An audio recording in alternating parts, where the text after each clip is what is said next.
The year was 2127, and humanity had long prepared for the day they would meet intelligent life. For decades, they had sent signals into the void, hoping for a response. They thought they would welcome their cosmic neighbors with open arms, a handshake across the stars. But when the Zarkai came, they brought something else, a demand for war. The day began like any other. In the skies above Earth, satellites whirred and hummed, monitoring the stillness of space. On the ground, people went about their lives, blissfully unaware of the diplomatic catastrophe that was about to unfold. In a hidden military facility beneath the Rocky Mountains, General Marcus J. Caldwell watched the stars on a holoscreen. His entire life had been spent preparing for the unknown, studying defense protocols, reviewing alien threat scenarios, none of which he thought would ever be necessary. The message from deep space changed everything. Suddenly, alarms blared, and the facility's lights dimmed as a strange signal intercepted every communication system on the planet. The signal was in a language no human had ever heard, but within minutes, the translation algorithms began to decode the message. A deep, resonant voice filled the room. "This is King Valor of the Zarkai. Earth, we have found you. You have two choices. Surrender your planet or prepare for war." Stunned silence followed. Then chaos. "Get me the president," General Caldwell barked, his hands trembling as he activated a global command network. "And all world leaders. Now." The world's most powerful governments quickly convened a secret emergency meeting at the United Nations. Leaders of nations great and small, military commanders, and top scientists gathered in the Situation Room, a high-tech chamber equipped with holographic displays and quantum communication devices. President Elizabeth Hartman of the United States took her place at the head of the table. She was a pragmatic leader, respected for her calm demeanor even in the face of crisis. But today, she struggled to maintain her composure. "So, what are we dealing with?" she asked, glancing at her military advisors. General Caldwell stepped forward. "The signal is real. We've confirmed its origin. It's coming from a fleet of ships currently on the edge of our solar system. Our preliminary scans indicate they have technology far beyond our own. If they wanted to, they could crush us in a matter of days." The room erupted in murmurs and frantic whispers. "Quiet," President Hartman commanded. "We need to understand their motives. Why would they demand war? They have nothing to gain from annihilating us." A scientist from the European Space Agency spoke up. "We've been monitoring their civilization for some time now, though we didn't know they had the capability to travel to our system. The Zarkai are a warrior race. They value strength above all else. For them, war is the ultimate test of a species' worth." "Great," Caldwell muttered. "So, they want to see if we're strong enough to survive. If we surrender, they'll see us as weak and take the planet. If we fight, we're signing up for mutual destruction." A heated debate followed. Some world leaders suggested negotiating peace, offering resources, or finding a diplomatic solution. Others, more hawkish, believed that humanity had no choice but to prepare for battle. Suddenly, a soft beep echoed through the room. A new message from the Zarkai had been received. It was a holographic image this time. The figure that materialized was imposing, a towering alien with iridescent blue skin, clad in shimmering silver armor, with a crown of glowing crystals atop his head. This was King Valor. "I will give you 3 of your Earth days to decide," the alien king said coldly. "Submit or be destroyed. If you choose war, we will burn your cities to ash and drag your leaders through the streets." The transmission ended, leaving an eerie silence in its wake. President Hartman's voice was barely a whisper, but it carried through the room like a gunshot. "Prepare for war." The 3 days that followed were filled with feverish activity. Nations united in a way no one had thought possible. Resources were pooled, technologies shared, and military alliances forged at a rapid pace. Every scientist, soldier, and strategist on the planet was put to work. Earth's survival hung in the balance. But as the Zarkai fleet approached, doubts began to creep into the minds of many. Was humanity ready to fight an enemy so far beyond them? Could they hope to survive, let alone win? In the final hours before the deadline, a secret mission was launched. Earth's leaders sent an envoy, a team of scientists and diplomats, to meet the Zarkai king face-to-face. Their goal was simple: buy time or convince the aliens to reconsider. The envoy, led by Dr. Sarah Reyes, boarded a prototype spacecraft outfitted with Earth's best defenses. As they left Earth's atmosphere, Dr. Reyes stared out at the stars. She knew the odds of success were slim, but if they failed, the next time she saw Earth, it might already be burning. When they reached the Zarkai fleet, the envoy was greeted not with peace, but with weapons trained on their ship. Dr. Reyes transmitted a single message to King Valor, asking for an audience. The reply was swift and merciless. You have chosen war. The United Nations War Council had become the epicenter of Earth's struggle for survival. Leaders from every corner of the globe, presidents, prime ministers, generals, and scientists, filled the massive chamber. The air was heavy with tension as the countdown to war ticked on. Earth had less than 48 hours to make its decision.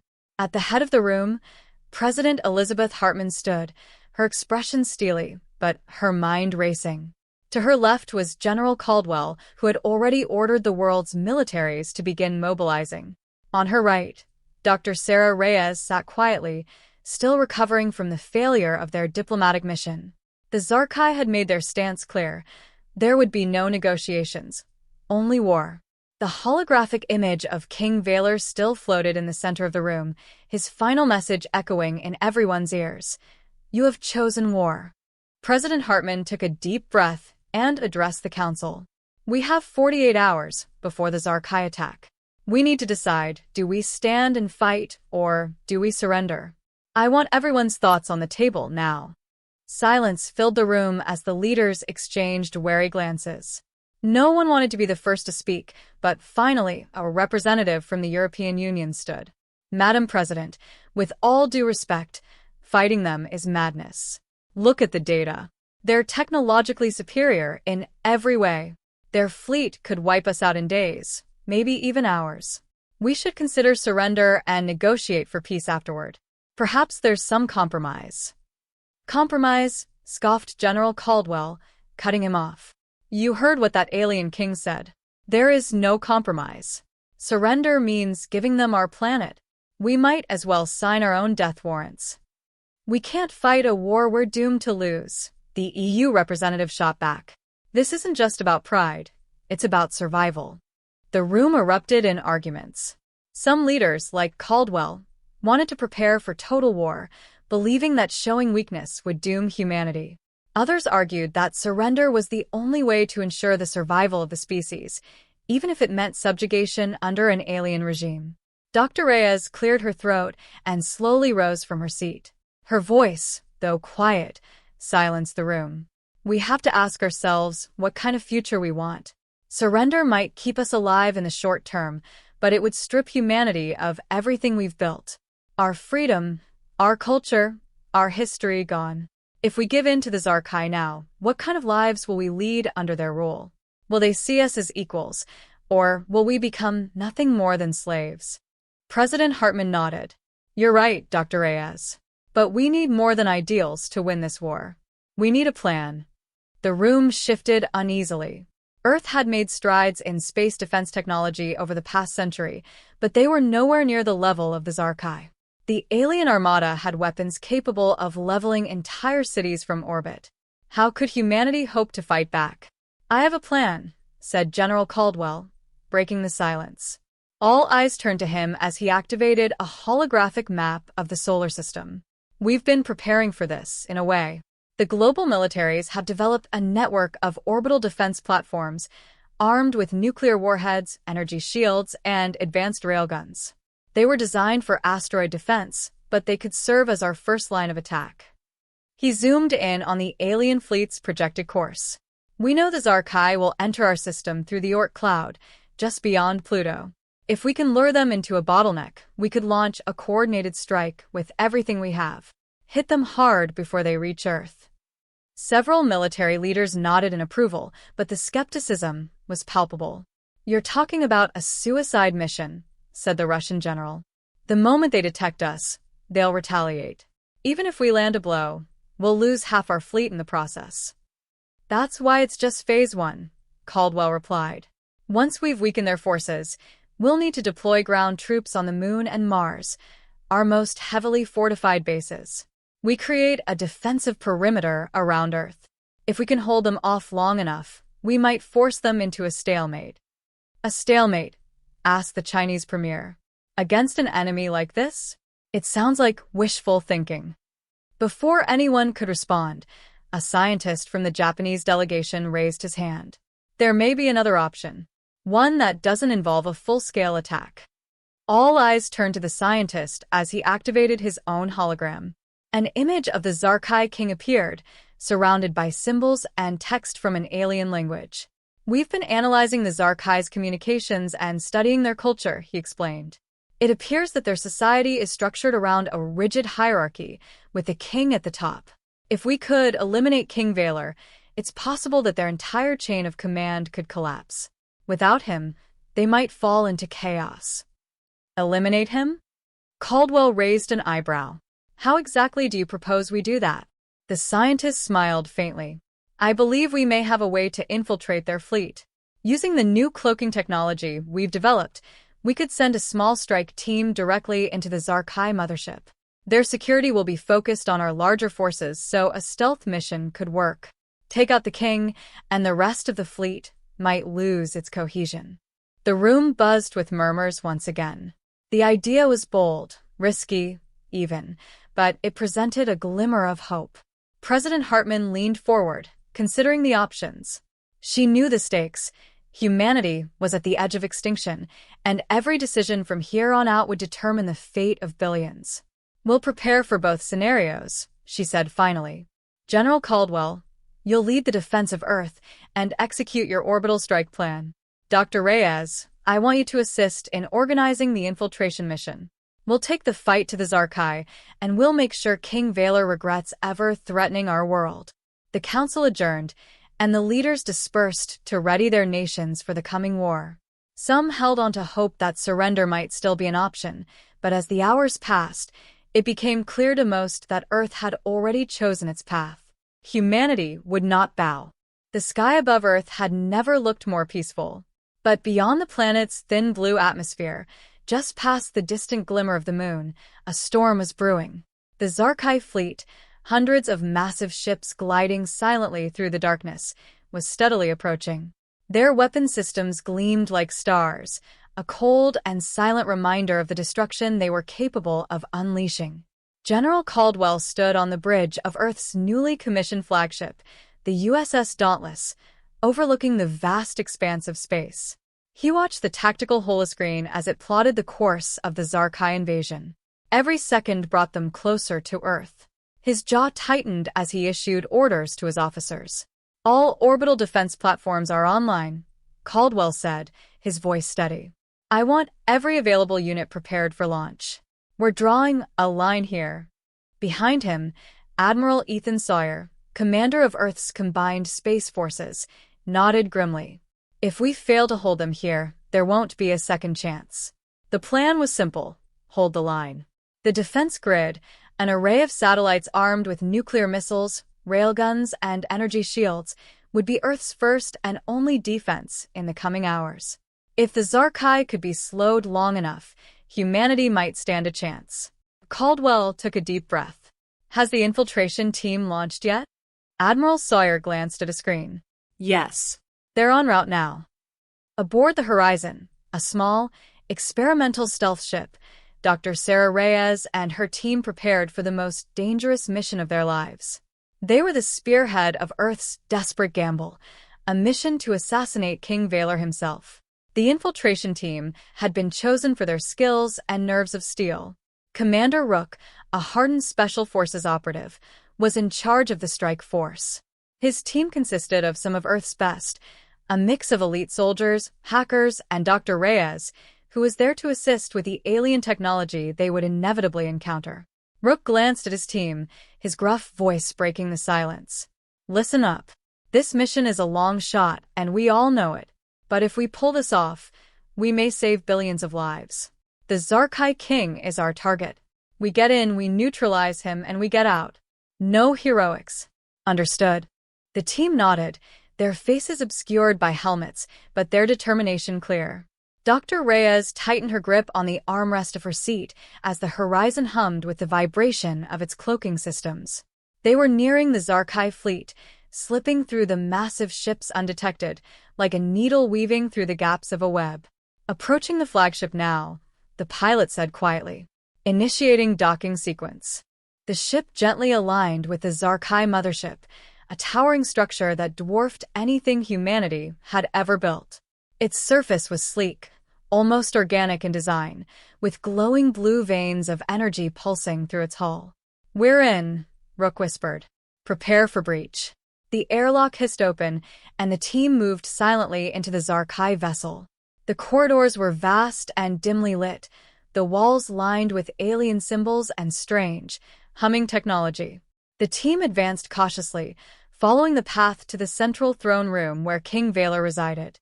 As they navigated deeper into the ship, Dr. Reyes couldn't shake the feeling that something was wrong. The halls were too quiet, too empty. "We're almost there," Rook said, his voice tense. "Stay alert." Back on the Dauntless, General Caldwell watched as the Zarkai fleet entered the defensive perimeter. His heart pounded as the first alien ships breached the line of satellites. Earth's orbital defense systems sprang to life, launching missiles and firing railguns in a synchronized display of power. The Zarkai responded in kind, their ships unleashing beams of energy that sliced through space, destroying satellites and defense platforms in flashes of light. The battle had begun, and it was brutal. "We've lost 3 defense platforms already," Admiral Sawyer reported, his voice tight with urgency. "We're outgunned." "Focus fire on their smaller ships," Caldwell ordered. "We need to create an opening." The Dauntless fired a volley of missiles toward the heart of the Zarkai fleet, hitting several of their scout ships. The explosions rippled through the darkness, but the larger ships continued to push forward, unrelenting. "They're coming for Earth," Sawyer said, his face grim. "We can't hold them." "Not yet," Caldwell replied, his eyes fixed on the tactical display. "We have to buy the infiltration team more time." Inside the Zarkai mothership, Dr. Reyes and the strike team finally reached the throne room. The doors, towering and carved with intricate alien symbols, slowly slid open. Inside, the air was cold and heavy with power. At the far end of the chamber sat King Valor, his imposing figure glowing with the eerie light of the room. His crystalline crown shimmered as his piercing, alien eyes locked onto the human intruders. "So, Earth sends its finest to kill me," Valor said, his voice resonating like thunder. "How pathetic." Rook raised his weapon, but before he could fire, Valor raised a hand. A pulse of energy shot through the room, and the team was thrown back, crashing into the walls. Dr. Reyes struggled to her feet, her head spinning from the impact. Valor rose from his throne, his towering form casting a shadow over them. "You thought you could infiltrate my ship so easily? You underestimate the Zarkai." Rook, despite the blow, quickly regrouped. "We're not here for a chat." He and his team opened fire, unleashing a barrage of plasma shots aimed at the king. But Valor was faster. With a wave of his hand, he deflected the shots, the plasma dissipating before it could touch him. Dr. Reyes realized they were outmatched. Valor was far more powerful than they had anticipated. She needed to think fast. "Get him closer to the energy core," she shouted, pointing to the pulsing blue veins running through the walls. "It's feeding him power." Rook nodded, understanding immediately. He ordered his team to regroup, drawing Valor's attention away from the core. The king pursued them, his movements swift and merciless, unleashing waves of energy that sent sparks flying through the air. As they drew Valor closer to the core, Dr. Reyes worked frantically at a nearby console, her fingers flying over the alien symbols. If she could overload the system, it might just give them the edge they needed. "Almost there," she muttered, sweat dripping down her brow as the battle raged behind her. With a final tap, the core began to overload, the pulsing energy surging uncontrollably. The room shook as the power built to dangerous levels. "Now!" Reyes shouted. Rook and his team dove for cover just as the core exploded in a burst of blinding light, sending a shockwave through the throne room. Vaylor, caught in the blast, stumbled, his form flickering as his connection to the ship's power was severed. For the first time, the king looked vulnerable. Rook didn't hesitate. He charged forward, his blade drawn, and with one swift strike, he drove the weapon into Vaylor's chest. The alien king let out a roar of rage and pain as his body convulsed, the light in his eyes fading. With a final gasp, Vaylor collapsed to the ground, his crystalline crown shattering into pieces. The room fell silent. "We did it," Reyes whispered, her voice filled with disbelief. But as she looked around the wreckage of the throne room, she knew this victory was just the beginning. The Zarkai would not give up easily, and Earth's survival was far from guaranteed. Back on the Dauntless, General Caldwell received the message. King Vaylor is dead. For a moment, there was hope. But then, the Zarkai fleet began to reorganize, moving faster and more aggressively than before. "Something's not right," Caldwell muttered, watching the enemy ships. "They're not retreating." Admiral Sawyer paled as he analyzed the enemy's movements. "They're not backing down. They're going to attack harder." The death of their king hadn't broken the Zarkai. It had enraged them. Earth was about to face the full fury of an alien empire. The skies above Earth were no longer tranquil. They were a battlefield, an arena where the might of the Zarkai clashed with humanity's last line of defense. Orbital platforms erupted in brilliant flashes as Zarkai energy beams sliced through them, leaving only debris in their wake. Earth's forces fought valiantly, but they were being overwhelmed. General Caldwell stood on the Dauntless, gripping the rail of the command deck as the battle unfolded. His eyes were locked on the tactical screen. The Zarkai were advancing faster than anticipated. Vaylor's death, far from slowing them, had driven them into a berserker rage. The alien fleet moved with newfound precision, as though they had trained for this very moment, their king's revenge. "General, we've lost the Eastern Quadrant's defense grid," Admiral Sawyer reported, his voice tight with urgency. "The Zarkai are bypassing our outer perimeter." Caldwell grimaced. He knew that once the Zarkai broke through the orbital defenses, it was only a matter of time before they descended upon Earth itself. Every second counted. "Redirect all remaining platforms to form a concentrated defense around our key cities," Caldwell ordered. "We need to hold them back long enough for reinforcements to arrive." "Reinforcements?" Sawyer looked at him in disbelief. "We don't have any reinforcements, General. This is it." Caldwell stared at the tactical screen, the weight of the truth sinking in. Earth's combined space forces had thrown everything they had into this battle, and still, it wasn't enough. They were outmatched, outgunned, and outnumbered. But surrender was not an option. Not anymore. "Then we make our stand here," Caldwell said, his voice firm. "If they want our planet, they'll have to bleed for it." On the surface of Earth, in cities around the globe, people watched in horror as the sky shattered. The battle above played out like a distant storm, with flashes of light flickering against the dark expanse of space. But even from the ground, it was clear that humanity was losing. In New York, people gathered in the streets, their eyes turned skyward as fragments of destroyed satellites and ships began to fall, streaking across the sky like fiery comets.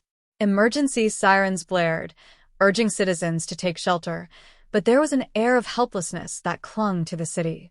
In Beijing, Moscow, London, and beyond, the scene was the same.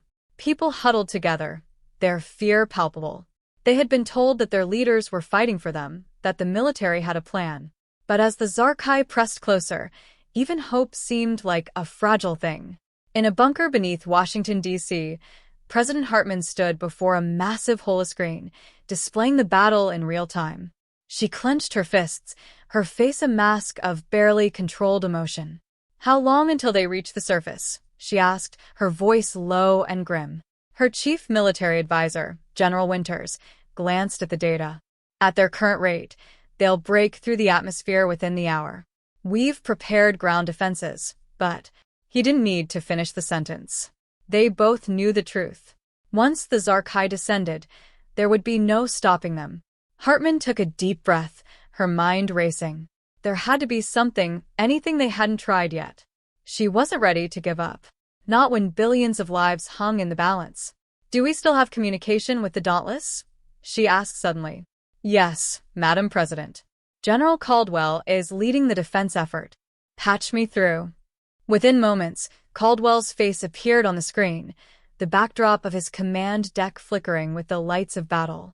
Hartman could see the strain in his eyes, but his resolve was as solid as ever. "General, we're running out of time," Hartman said, her tone direct. "If the Zarkai break through, Earth won't survive a ground invasion. We need a last-ditch effort. Something to turn the tide." Caldwell nodded slowly, his mind already racing through the options. "We've already deployed everything we have. But there's one more thing we can try." Hartman's eyes narrowed. "Go on." "We've been keeping it under wraps, but there's a prototype weapon, something the engineers at the Lunar Research Station have been working on for years. It's called the Solar Lance. It's essentially a solar energy beam, concentrated and powerful enough to cut through the shields of even the largest ships. We could use it to target their command vessel and deal a critical blow." Hartman's heart skipped a beat. "And why haven't we used it yet?" Caldwell's expression darkened. "The Lance isn't ready. It hasn't been tested under real conditions.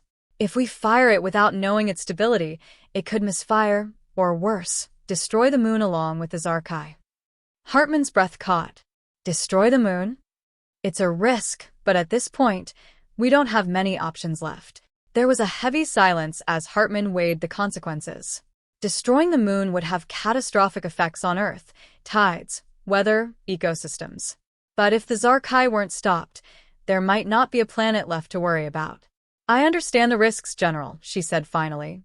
"But this is our only shot. Fire the Solar Lance." Caldwell's face hardened with determination. "Yes, ma'am."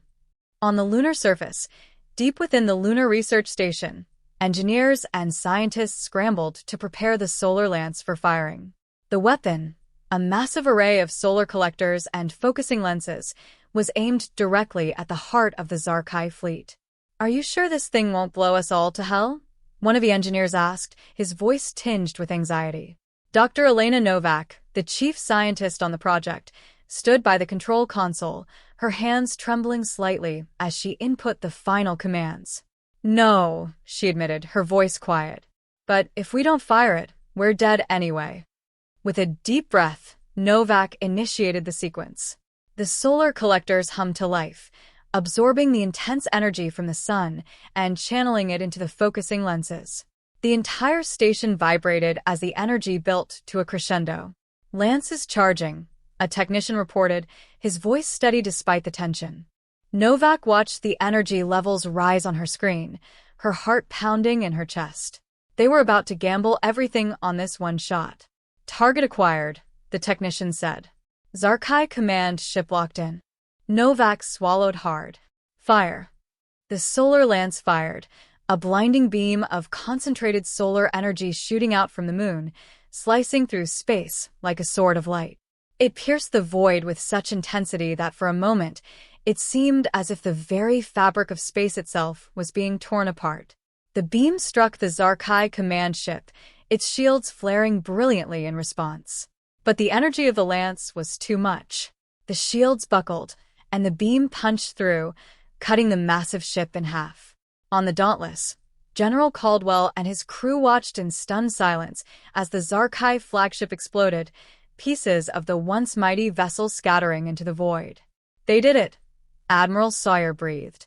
But there was no time to celebrate. Even with the destruction of the command ship, the Zarkai fleet was still advancing, their rage unbroken.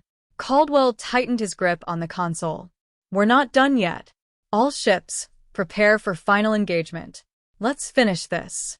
Down on Earth, people watched as the skies lit up once more. But this time, it was different.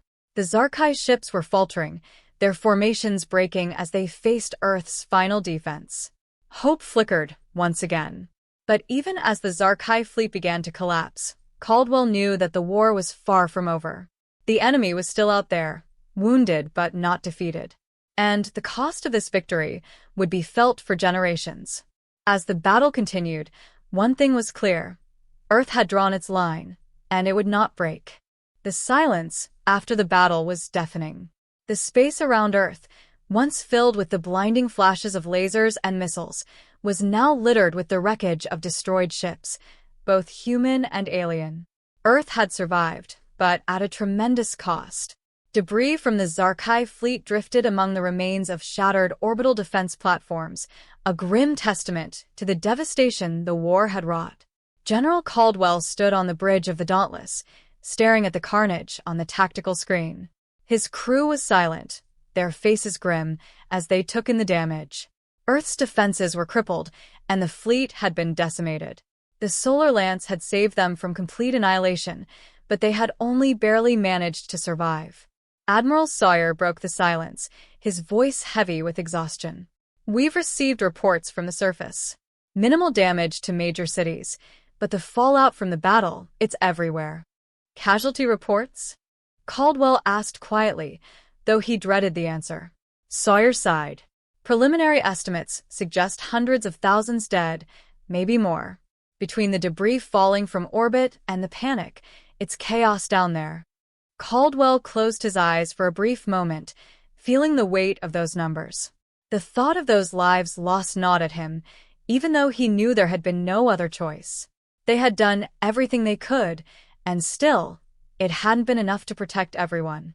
"Tell them to start search and rescue operations immediately," Caldwell ordered. "And get the medical teams on standby. We'll need every available resource." Sawyer nodded and turned to relay the orders, but his eyes lingered on the devastation shown on the screen, his expression one of defeat. As Caldwell stared at the wreckage, his mind was already racing ahead. The Sci-Fi had been beaten for now, but they were far from defeated. With their king dead and their fleet in ruins, Earth had bought itself some time. But only time.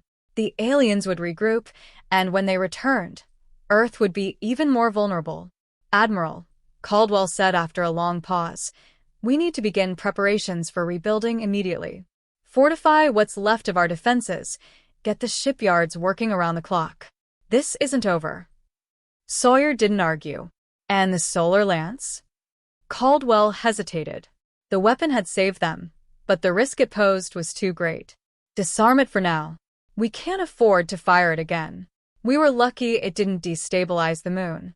Next time, we may not be so fortunate." Sawyer grimaced but agreed. "I'll give the order." As the crew set to work, the weight of their victory, and its cost, hung heavily in the air. Caldwell took one last look at the wreckage before stepping away from the console.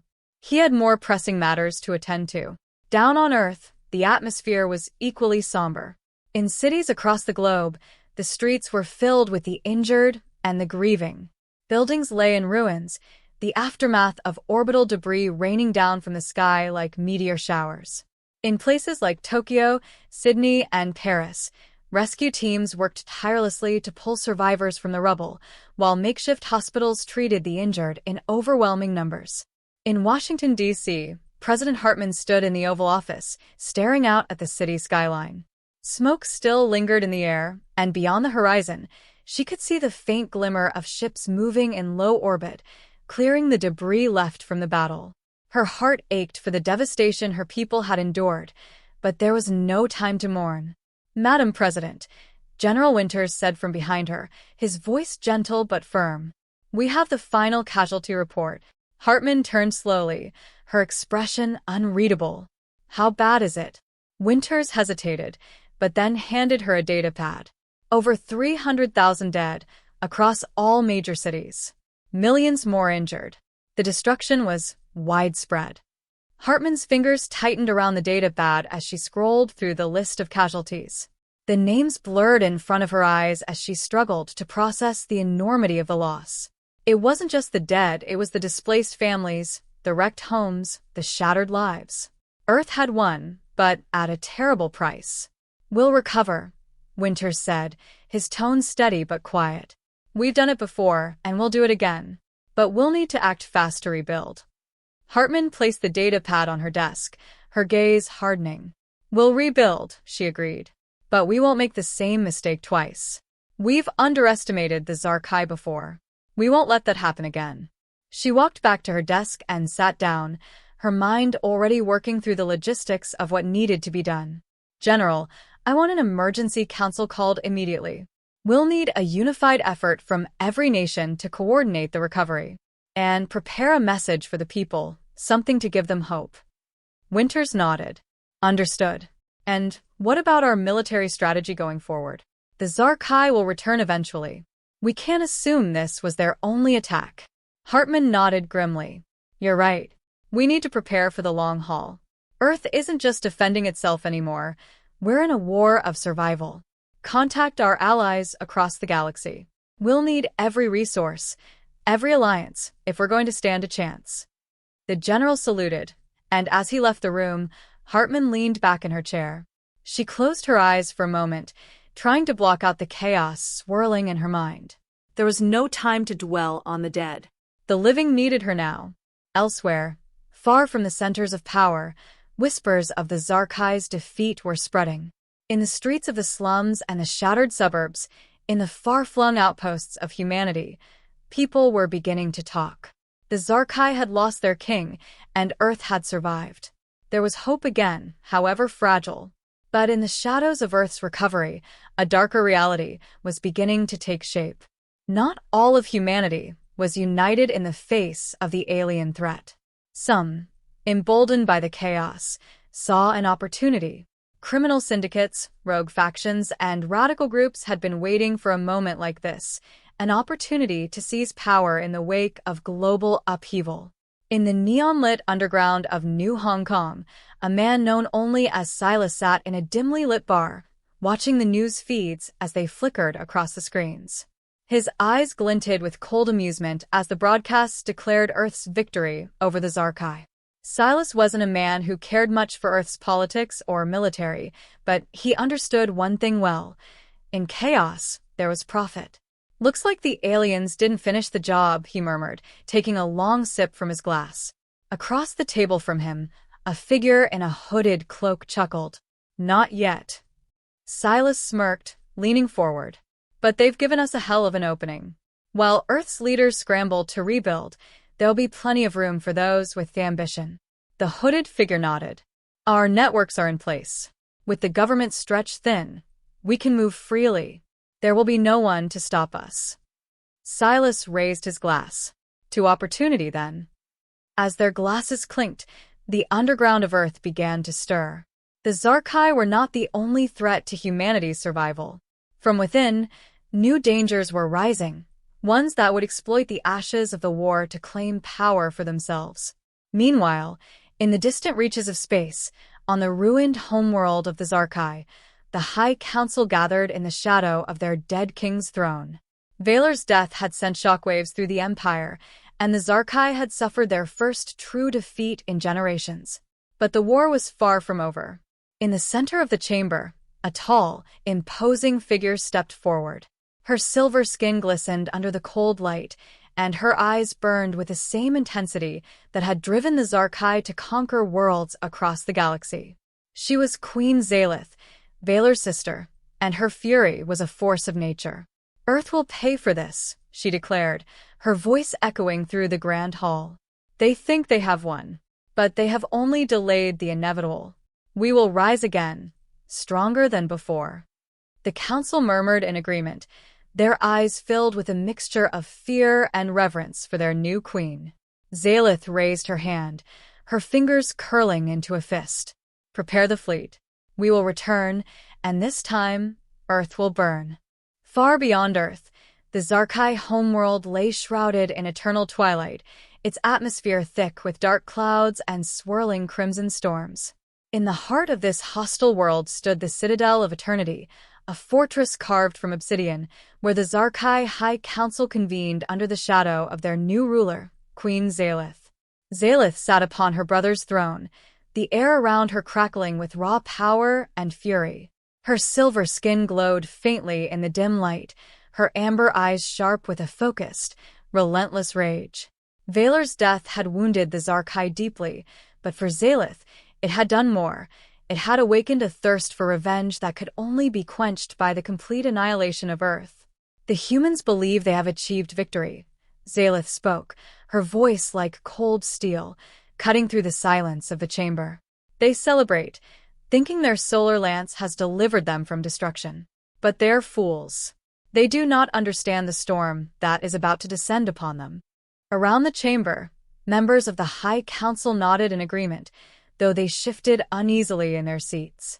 Vaylor's death had shaken them, but Zaelith had quickly restored order with her commanding presence and ruthless ambition. Now, they followed her, for they had no choice. General Valax, the Zarkai's most seasoned military strategist, stepped forward. His red armor gleamed under the chamber's light, and his voice was firm as he addressed the Queen. "Your Majesty, our fleets are still recovering from the losses sustained in the Earth campaign. The destruction of our flagship and King Vaylor's death have affected morale." Zaelith's eyes narrowed dangerously. "Morale? The Zarkai do not need morale, General. We need only the fire of vengeance burning in our veins." Valax bowed his head. "Of course, my queen. But if we are to launch a full-scale retaliation, we must bolster our forces. We have sent out the call to the outer colonies, but it will take time to assemble the fleet." Zaelith rose from her throne, her towering form casting a shadow over the entire chamber. Her voice echoed with unyielding command. "Then we will prepare. Strengthen the fleet. Upgrade our weapons. When we return, we will not make the same mistakes." She paused, her gaze sweeping over the council. "And we will not simply destroy Earth. No, that is too kind of fate for them. We will make them suffer. We will crush their spirit, obliterate their will to resist. I will make them beg for mercy, and when they do, I will show them none." The council members exchanged uneasy glances, but they knew better than to oppose Zaelith's vision of vengeance. They could feel her power, her resolve, and they knew she would stop at nothing until Earth lay in ruins. Valax, sensing the Queen's impatience, spoke again. "There is another matter, Your Majesty. The humans possess a weapon, one that poses a threat even to our fleet. The solar lance. We must find a way to neutralize it before our next assault." Zaelith's lips curled into a cold smile. "The humans believe they have a weapon strong enough to challenge us. Let them think that. When the time comes, we will show them how truly powerless they are." She turned to her chief scientist, a gaunt figure known as Dr. Zenrath, who had been standing silently in the shadows. "Zenrath, I trust you have a solution to this problem?" The scientist stepped forward, his black cloak trailing behind him. "Indeed, my queen. I have been studying the Solar Lance's technology, and I believe I can develop a countermeasure. A device that will render their precious weapon useless." Zaelith's eyes gleamed with satisfaction. "Good. See to it that it is completed before we strike. I will not tolerate any more surprises from the humans." Zenrath bowed deeply and withdrew, his mind already racing with ideas for how to neutralize the solar lance. The humans had won a battle, but the war was just beginning, and this time, the Zarkai would not come unprepared. Zaelith turned back to the council, her voice rising with finality.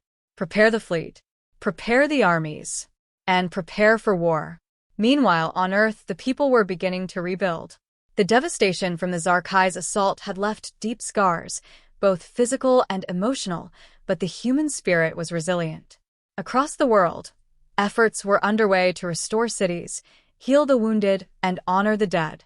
In Washington, D.C., President Hartman stood before a massive crowd in the National Mall, her face determined as she delivered a speech that would be broadcast to every corner of the planet.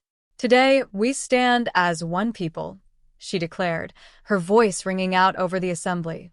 "We have faced the greatest threat in our history, and, against all odds, we have survived. The Zarkai came to destroy us, but they underestimated the strength of the human spirit. We fought back and we won." The crowd erupted into cheers, but Hartman knew that the celebration was only temporary. The Zarkai would return, and when they did, Earth would have to be ready.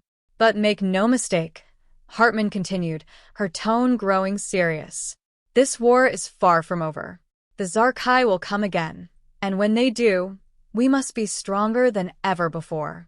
We must rebuild not just our cities, but our defenses, our alliances, our resolve. We cannot rest until we are sure that Earth is safe." In the crowd, people nodded in agreement, their faces resolute. The devastation of the war had united humanity in a way that had not been seen in generations. Nations that had once been divided by politics, borders, and ideologies were now working together to ensure their survival. As Hartman stepped down from the podium, she was approached by General Winters, who had been overseeing Earth's military recovery efforts. "Madam President," Winters said, his voice grave, "we've received intelligence reports. The Zarkai are regrouping. They're preparing for another assault." Hartman's expression didn't change. She had expected this. "How long do we have?" Winters hesitated. "It's hard to say. Could be weeks, could be months. But they're coming. And when they do, they'll be stronger than before." Hartman nodded, her mind already racing through the preparations they would need to make. "We'll be ready. We have to be." She looked out at the crowd, at the people who were counting on her to protect them. There was no room for fear, no room for doubt. Earth had been tested once, and it had survived. Now it would need to prepare for the ultimate trial. On the far side of the galaxy, in the hidden depths of an asteroid field, a small Zarkai ship hovered silently, its crew working diligently on a secret project. This was no ordinary ship. This was Zalitha's Spear, the flagship of Queen Zalitha's elite strike force. Inside the ship's command center, Captain Rail, one of Zalitha's most trusted officers, stood before a holographic display of Earth. His eyes gleamed with anticipation. He had been given a special mission, one that would strike fear into the hearts of the humans. "The Queen's plan is already in motion," Rail said, addressing his crew. "When the time comes, we will be the first to strike. And we will make sure the humans know the true meaning of terror." He turned toward the communications officer. "Send a message to the Queen. Tell her that the spear is ready." The officer nodded and transmitted the message, while Rail's eyes never left the hologram of Earth. Soon, the time for vengeance would come. And when it did, the humans would pay dearly. In the black void of space, Zalitha's spear drifted silently through an asteroid field, invisible to prying eyes. The stealth systems of the Zarkai vessel rendered it undetectable, masking its presence from the sophisticated sensors of human outposts. Inside the ship, the crew worked with precision, their every movement driven by the knowledge that they were part of a mission that would change the course of the war. Captain Rail stood on the command deck, staring at the tactical display that showed Earth's position in the distance. His dark, reflective eyes gleamed with cold ambition. The time had come to begin the Queen's plan, and Rail intended to ensure its success. Unlike the brute force of the previous Zarkai assault, this operation was one of stealth and terror, an opening move in a larger game that would end with Earth's destruction. "Is the infiltration team ready?" Rail asked, his voice carrying the icy confidence of a seasoned leader. A Zarkai lieutenant, dressed in dark armor, stepped forward. "Yes, Captain. The cloaked vessels are prepped. The team has been fully briefed and equipped with the cloaking technology and neural disruptors." Rail allowed himself a small, predatory smile. "Good. Tell them to proceed. We strike before the humans have a chance to fully recover." As the lieutenant left to relay the orders, Rail turned his attention back to the view screen. He imagined the chaos that would soon erupt on Earth, the panic, the fear, the unraveling of whatever fragile sense of hope the humans had managed to cling to. Zalitha's vengeance would be swift, but first, it would be terrifying.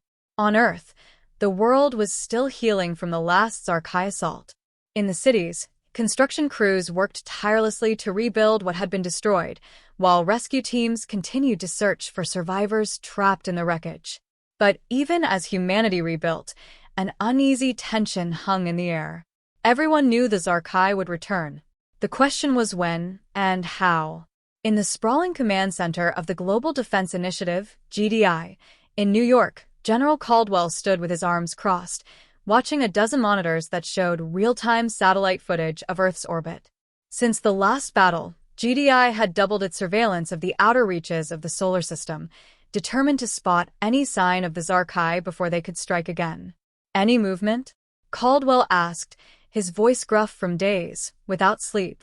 Lieutenant Vasquez, one of the intelligence officers monitoring the feeds, shook her head. "Nothing yet, sir. Space is quiet." Caldwell grunted, his brow furrowing. "Too quiet.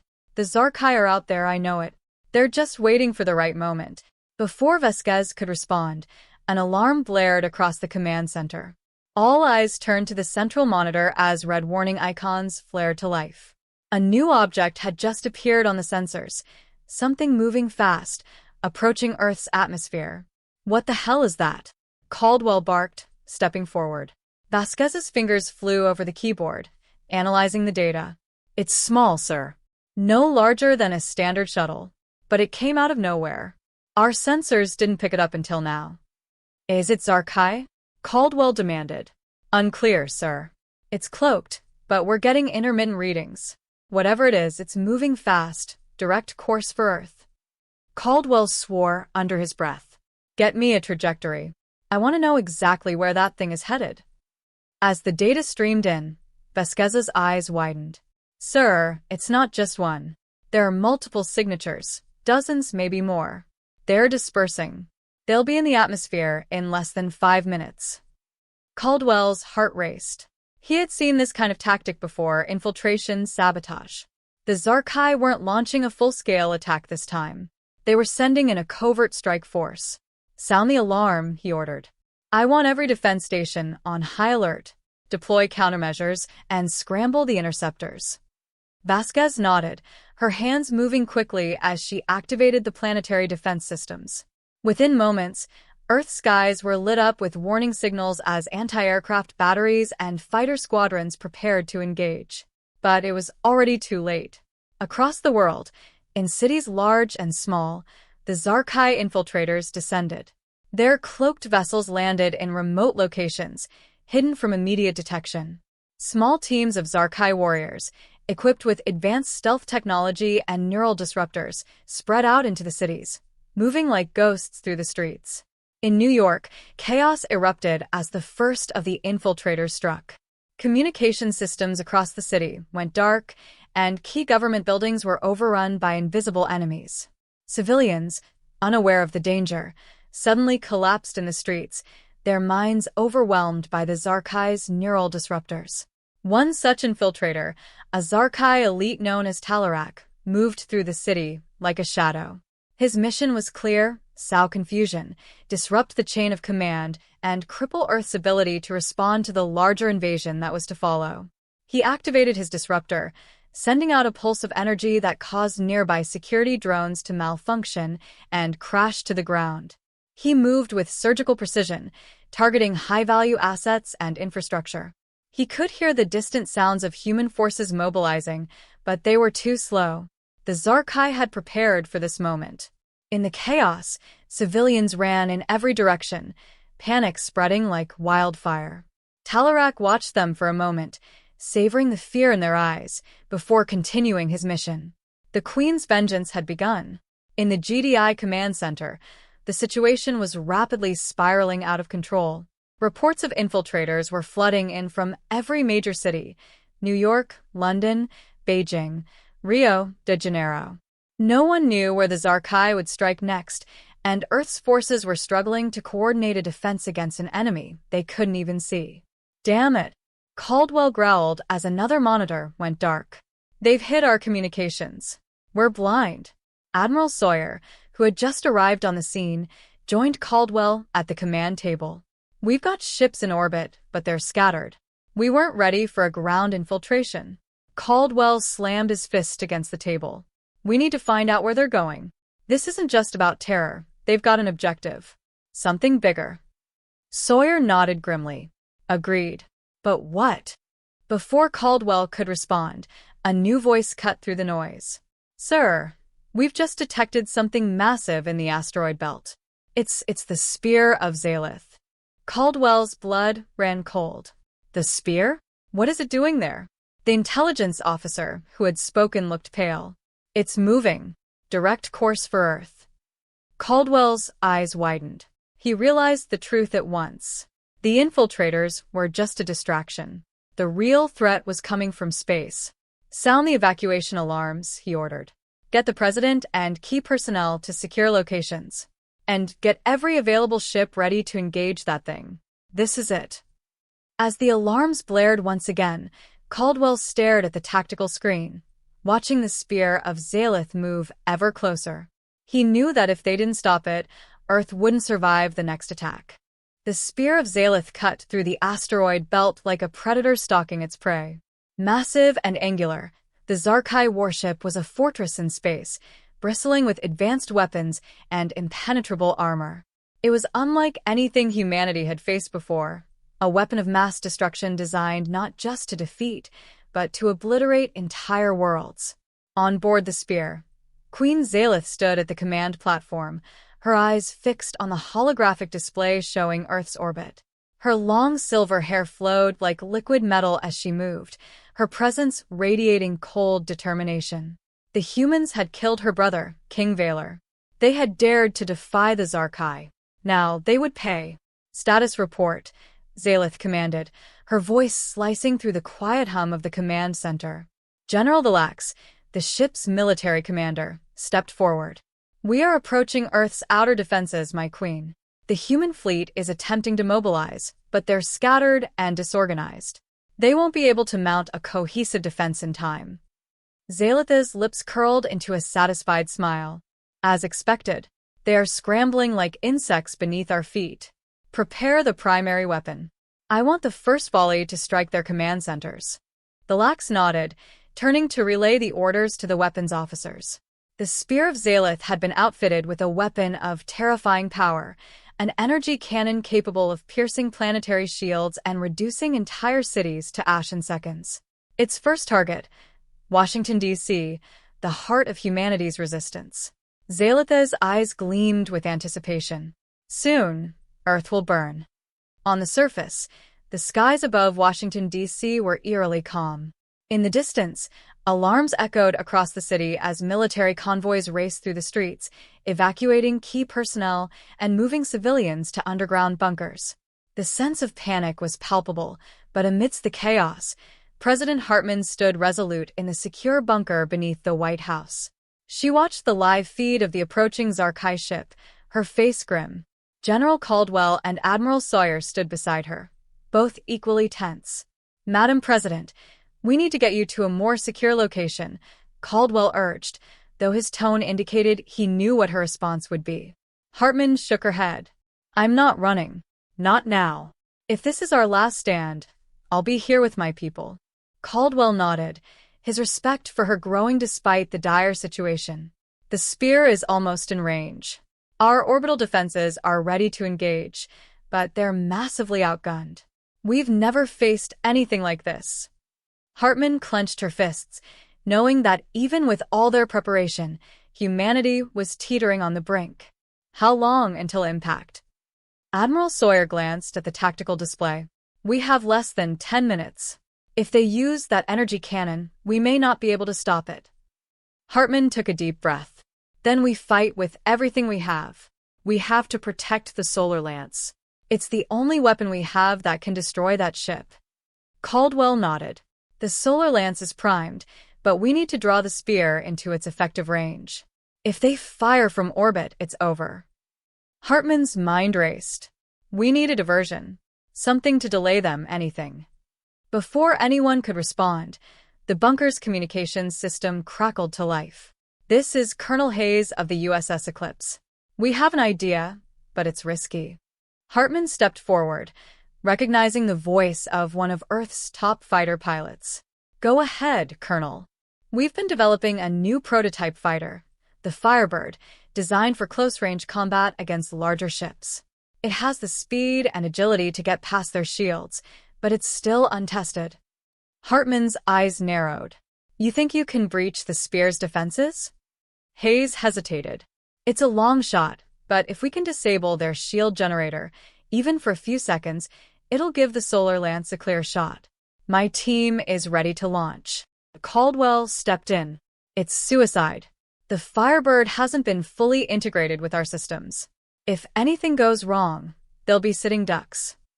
Hartman met Caldwell's gaze, then turned back to the comms. Colonel Hayes, launch your team. If this is our only chance, we have to take it. Hayes's voice was firm. Understood. Firebird Squadron, launching now. Far above Earth, in the black expanse of space, Colonel Hayes led the Firebird Squadron toward the Spear of Zalith. His fighter, sleek and angular, was designed for speed and precision. The Firebirds flew in tight formation, their thrusters blazing against the darkness as they accelerated toward the massive Zarkai ship. This is it, team, Hayes said over the comms. We get in, we take out that shield generator, and we get out. Keep your eyes sharp. The Spear's defenses are top-notch. The squadron moved like a swarm of bees, darting between the wreckage of Earth's outer defense satellites and debris left from earlier battles. As they approached the Spear, they could see the ship's massive energy cannon glowing ominously, preparing to fire.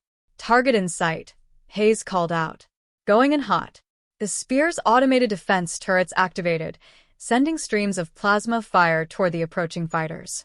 The Firebirds dodged and weaved through the hail of fire, their shields absorbing the occasional hit. Hayes gritted his teeth, his focus narrowing as they closed in on the shield generator located along the Spear's dorsal side. Almost there, one of the pilots shouted as their targeting systems locked onto the generator. Suddenly, a blinding flash lit up the sky. The Spear of Zalith had fired its first shot, an energy beam that streaked toward Earth with unstoppable force. Target the generator now, Hayes ordered. The Firebirds opened fire, unleashing a barrage of missiles and energy blasts at the shield generator. The Spear's shields flickered, then collapsed for a brief moment. In the GDI command center, Admiral Sawyer's voice rang out. Shields are down. Fire the solar lance. From its concealed position on the dark side of the moon, Earth's most powerful weapon activated. The solar lance, a massive array of solar-powered lasers, locked onto the vulnerable Spear of Zalith. Energy surged through its conduits as the targeting systems aligned.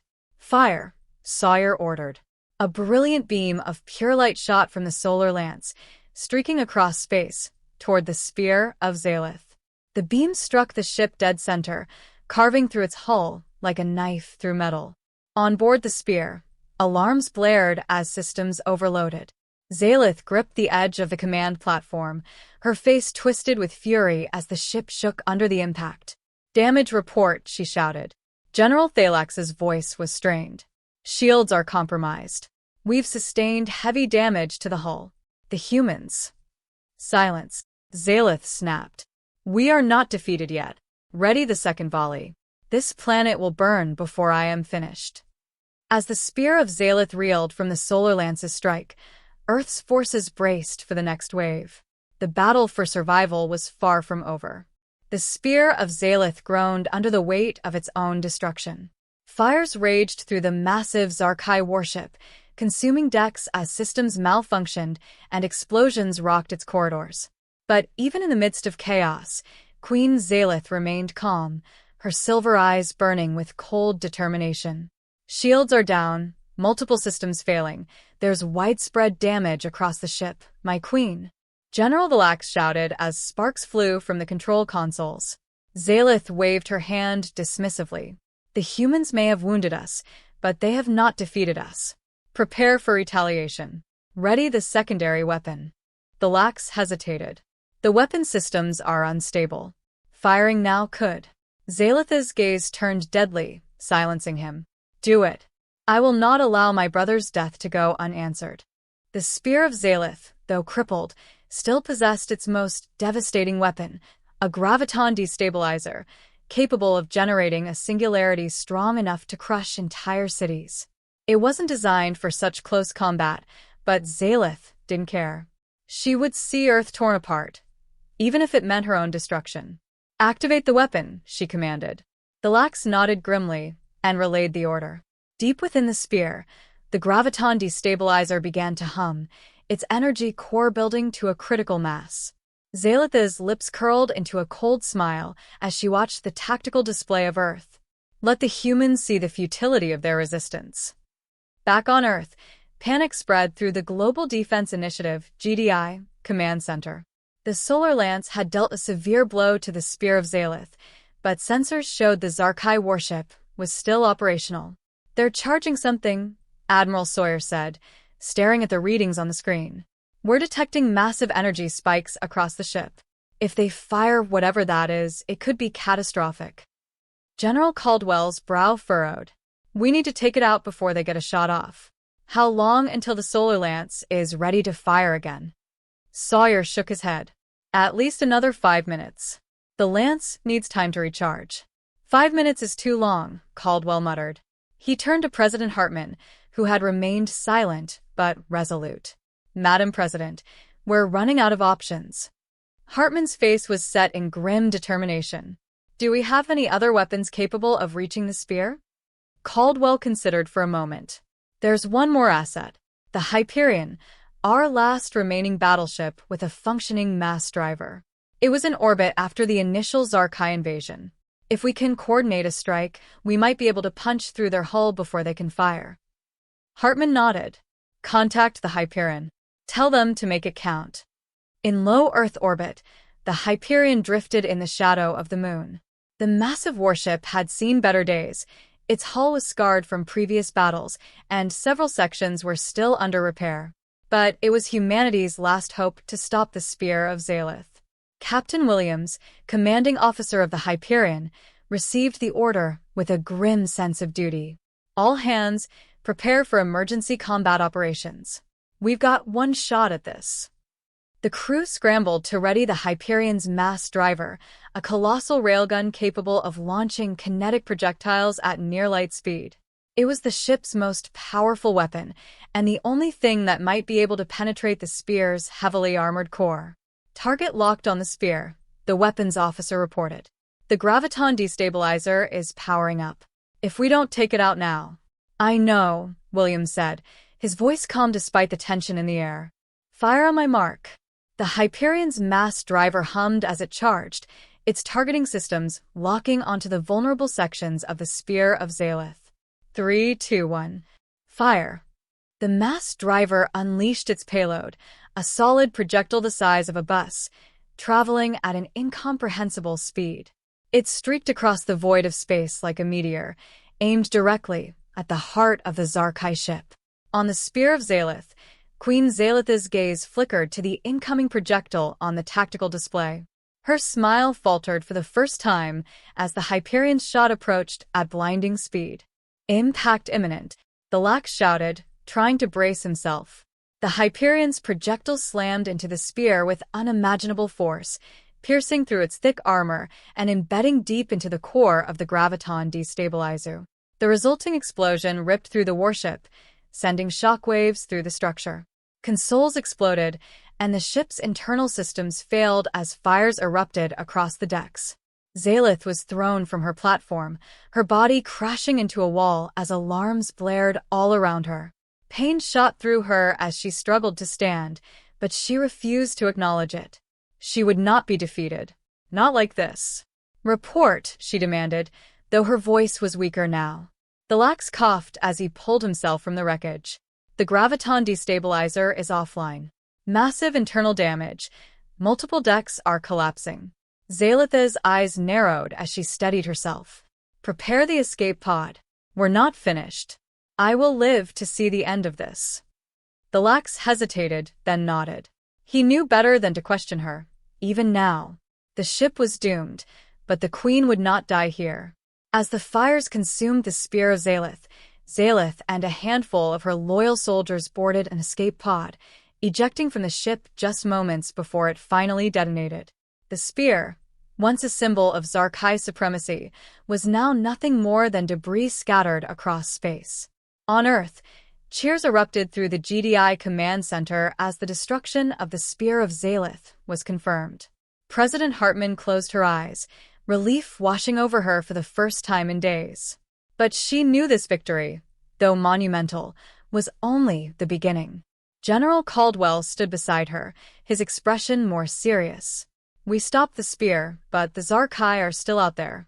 Zalith won't stop until we've been wiped out." Hartman nodded. "We'll be ready. Whatever it takes, we'll fight them to the end." Admiral Sawyer stepped forward. Hyperion reports no major damage. They're ready for further orders. Hartman stood tall, addressing both her military leaders and the world watching through secure channels. This is a victory, but our war is not over. Today, we showed the Scifi that humanity will not bow.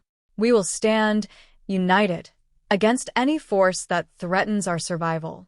And when Zalith returns, we will be ready. As Earth's forces regrouped, there was a sense of hope amidst the rubble. They had faced the spear of Zalith and survived. Now, they would prepare for the Queen's return, a reckoning that was inevitable. Far above the planet, drifting through space in her escape pod, Queen Zalith stared at Earth with cold fury. Her ship was gone, but her war was far from over. "I will return," she whispered to the stars. "And when I do, your world will burn." The escape pod drifted silently through the void, far from the debris of the spear of Zalith. Inside, Queen Zalith sat in the dim light, her silver eyes reflecting the stars beyond. She had survived, but her heart burned with the desire for vengeance. The humans had humiliated her, but she would not let that stand. As the pod systems assessed damage and plotted a course, Zalith's mind raced. She would not return to her people empty-handed. They needed a new plan, a new weapon, and she knew just where to find it. The Scifi had long whispered of ancient technologies hidden away on forgotten worlds, devices that could turn the tide of war in an instant. "Prepare for hyperspace jump," she commanded the pod's AI. "Set course for Zarthal. We will reclaim our power." Back on Earth, the atmosphere was electric. Celebrations filled the streets as news of the spear's destruction spread. But within the GDI command center, a darker mood loomed. President Hartman, General Caldwell, and Admiral Sawyer gathered around the main console, analyzing data streaming in from various sources. "We've received reports of increased Scifi activity on several nearby planets," Caldwell said, his brow furrowed.